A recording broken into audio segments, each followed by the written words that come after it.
कक्षा 6 के पार्ट 4 का अगला पार्ट 4। वे खाना खा रहे हैं और उसे अब उन लोगों की खाने खाने की भी आवाज़ें आने लगी, चबाने की आवाज़ें आ रही हैं देखो। और बस वो अंदाज़ा घर में लगा रहा था, देखो सब लोग खाना खा रहे हैं, उनके खाना खाने की चबाने की आवाज़ आ रही है। उन्होंने एक बार भी आकर नहीं पूछा कि तू क्या खाएगा। लेखक कहने लगा कि एक बार भी किसी ने मुझसे आकर ये पूछने की ज़रूरत नहीं समझी कि आखिरकार मैं क्या खाऊंगा। पूछते तो मैं साबूदाने की खीर ही तो मांगता, कोई ताजमहल तो नहीं मांग लेता। अब लेखक कहने लगा कि अगर वो लोग मुझे पूछ भी लेते तो मैं क्या मांगता, ज़्यादा से ज़्यादा साबूदाने की खीर ही तो मांगता, और क्या मांगता इससे ज़्यादा, कोई ताजमहल तो नहीं मांग रहा था मैं। लेकिन नहीं, भूखे रहो, इससे सारे विकार निकल जाएंगे, विकार निकल जाएं बस। लेखक खुद पर झुंझला रहा था कि आखिरकार भूखे ही पड़े रहो, विकार निकल जाने चाहिए। अच्छी बीमारी लगाई मैंने, चाहे इस चक्र में तुम खुद शिकार हो जाओ। शिकार हो जाना यानी स्वयं पर आक्रमण हो जाना। लेखक कह रहा था कि चक्र माने चक्कर में, कि चाहे इस चक्कर में भूखे रहे रहे खुद बीमार पड़ जाओ, लेकिन इसका किसी को कोई फर्क नहीं पड़ता। आज क्या खाना बना होगा, खुशबू तो दाल चावल की आ रही है। अब लेखक सोचने लगा कि आखिरकार आज खाना क्या बना होगा, खुशबू तो ऐसी आ रही है जैसे दाल चावल बने हैं। अरहर की दाल में हींग जीरे का बघार और ऊपर से बारीक कटा हुआ हरा धनिया। लेखक कह रहा था कि अरहर की दाल की खुशबू आ रही है जिसमें हींग जीरे का छौंक लगाया गया होगा, बघार लगाना में छौंक लगाना, और ऊपर से उस पर हरा धनिया काट कर डाल दिया गया होगा, और आधा चम्मच देसी घी। और जब लोग खाने बैठते हैं तो उनको आधा चम्मच देसी घी कटोरी में डालकर दिया गया होगा।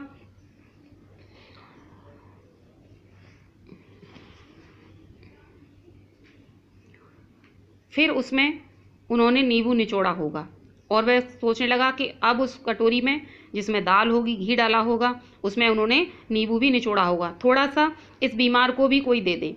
और वह कहने लगा काश इस बीमार व्यक्ति को भी कोई थोड़ा सा कुछ खाने को दे दे। लेकिन खुशबू तो किसी और चीज़ की है। क्या हरी मिर्च तली गई है? उसे दाल चावल में मसल कर खा रहे हैं, लेकिन उसे खुशबू तो कुछ और चीज़ की भी आ रही थी। उसे लगा कि हरी मिर्ची तली गई है जिसे दाल चावल के साथ लोग खा रहे हैं। जब रहा नहीं गया तो मैं रजाई फेंक कर खड़ा हो गया, और जब लेखक से अब बिल्कुल ही नहीं रहा गया तो वह रजाई उसने फेंकी और खड़ा हो गया। दबे पांव दरवाजे तक गया और चुपके से झांक कर देखा। दबे पांव यानी धीरे से वह दरवाजे के पास गया और उसने धीरे से झांक कर देखा। हाँ, दाल चावल, तली हुई हरी मिर्ची, और जो अंदाज़ा उसने लगाया था वो सही था। घर में दाल चावल बने थे और हरी मिर्ची तली हुई रखी हुई थी। लेकिन मुन्नू आम चूस रहा था। लेकिन उसने देखा मुन्नू के हाथ में आम था, वो आम चूस रहा था। आम इस मौसम में, और वो सोचने लगा इस मौसम में आम कहाँ से आए, जरूर मुंबई वाले चाचा जी ने भेजे होंगे। और वो अंदाज़ा लगाने लगा कि जरूर मुंबई वाले जो चाचा जी आते जाते रहते हैं उन्होंने ही ये भेजे होंगे। कैसे चूस रहा है, पूरी गुठली मुंह में ठूसे। अब उसे बड़ी झुंझुलाहट आ रही थी, और वह सोच रहा था मुन्नू जब आम खा रहा था तो उसे खुद पर गुस्सा आ रही थी कि किस तरह से आम को खाया जा रहा है, पूरी गुठली मुंह में क्यों नहीं डाल लेता, जैसे कभी आम देखे ना हो। नादीदा, वो उस पर भी गुस्सा कर रहा था कि ऐसा खा रहा है आम को जैसे इसने कभी आम देखे ही नहीं है। नादीदा किसको कहते हैं? नादीदा मीन्स नादीदा मीन्स लालची। लेखक कहने लगा कि ऐसा लग रहा है कि कहीं का भुक्कड़ आ गया है और इतने लालच से आम को हाथ में पकड़े हुए है और आम को खा रहा है। भुक्कड़ कहीं का, पूरा हाथ भी सान रहा है। सानना माने गीला कर लेना। लेखक कह रहा था कि ऐसा लग रहा है पूरा हाथ भी उसने आम के रस में लपेट रखा है, कहीं का भूखा चला आया, इस तरह से आम को वो खा रहा है। मैं जलन, गुस्से और कुढ़न में पांव पटकता बिस्तर पर आ गया। लेखक कहता है मुझे बहुत उसे देख करके बहुत जलन हो रही थी, उसे देखकर कुढ़न भी हो रही थी, इसलिए मैं पांव को पटकता हुआ जमीन पर अपने बिस्तर पर फिर से आ गया। उस पूरे दिन मुझे भूखे पेट ही रहना पड़ा, और उस पूरे दिन मुझे पूरे दिन भूखे पेट रहना पड़ा। किसी ने मुझसे खाने के लिए नहीं पूछा, सारे विकार निकल गए, और उस दिन मेरे सारे विकार निकल गए। विकार माने खराबी। इसके बाद स्कूल से